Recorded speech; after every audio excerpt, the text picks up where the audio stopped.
মানুষের পাপ নেকি ওজন হবে এ কথাই চূড়ান্ত। পাপ নেকি দেখা যাক আর না যাক, মানুষের পাপ নেকির দাঁড়িপাল্লা স্থাপিত হবে, এটাই চূড়ান্ত।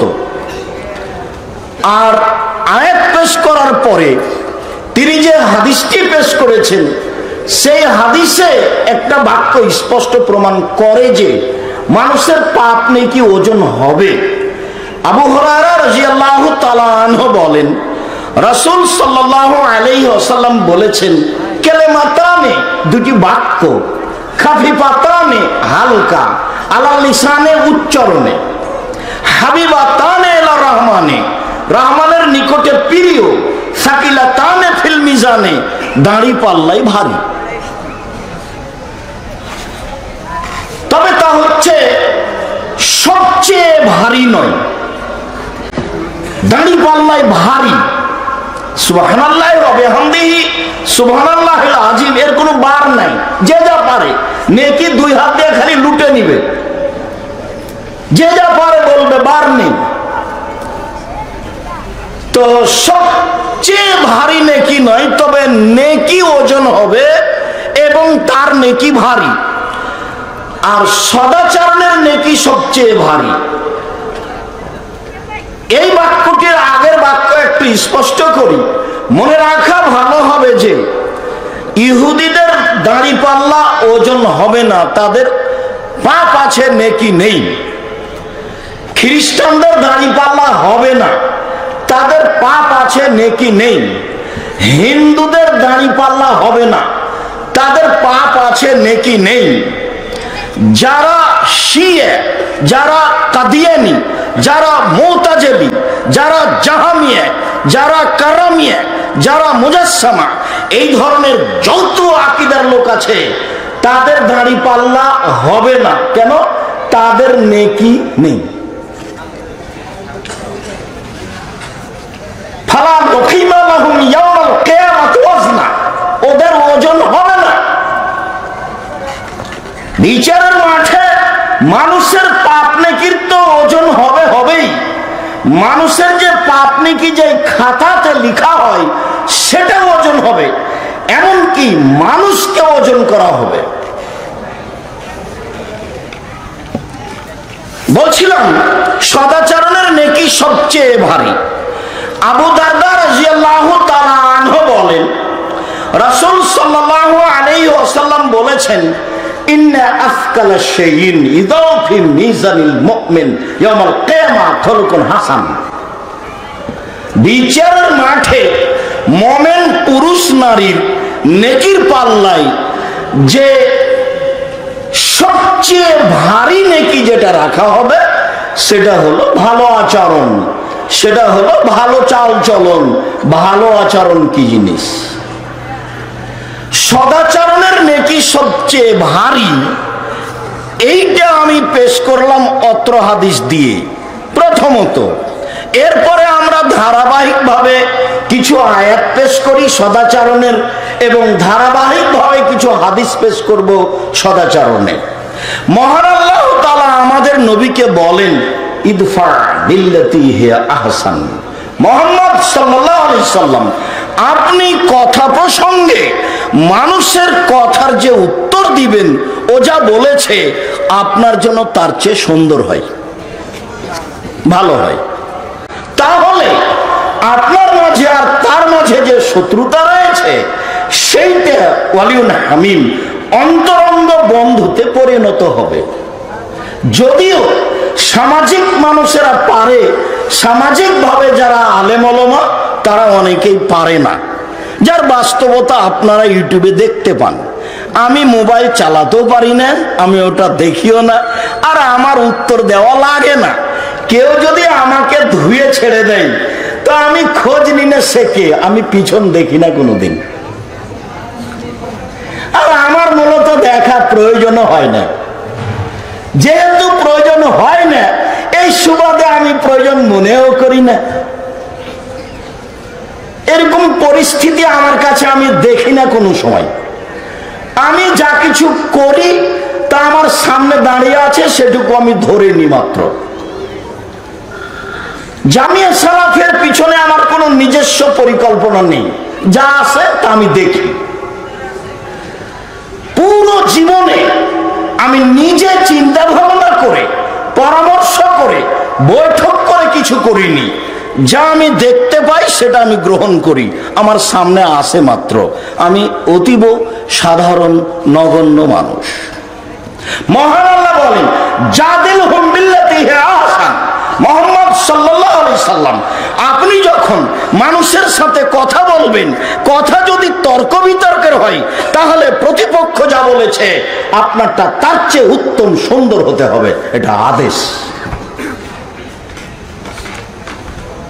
আল্লাহ মুহাম্মদ সাল্লাল্লাহু আলাইহি সাল্লামকে বললেন মানে পৃথিবীর সব মানুষকে বললেন, পুরুষ নদী সবাকেই। ক্ষমতা দেখিয়ে, দাপট দেখিয়ে, মাইক হাতে পেলে, লাউড স্পিকার হাতে পেলে, সুযোগ পেলেই আপনি কাউকে দমিয়ে কিছু করে নেবেন, এটা আপনার ভুল হিসাব। ফেরাউন ডুবে গেছে। আপনাদের নেত্রীর সময় ছিল মোট 45 মিনিট। অতএব ক্ষমতা দেখিয়ে, দাপট দেখিয়ে, জোর করে, মানুষকে খাটো করে পৃথিবী দখলের চেষ্টা করবেন না, ভুল হিসাব। উপরওয়ালা যা করবেন তাই, হুয়া মালিকুল আমলাক। সবকিছু করতে পারেন, তার নাম আজিজ, তার নাম হাকিম। কেউ ঠেকাতে পারে না। কিন্তু আযিবহুম ফাইনুমা বাদকা ওয়া ইন তাগফির লাহুম ফাইন্নাকা আনতাল আজিজুল হাকিম। তুমি যদি মানুষকে জাহান্নামে দাও, শাস্তি দাও, তারা তোমার বান্দা, আমার করার কি আছে? আর তুমি যদি তাদের ক্ষমা করে দাও, তুমি আজিজ, পরাক্রমশালী। ফেরাউনকে ক্ষমা করলে তোমার কেউ বিচার করতে পারবে না।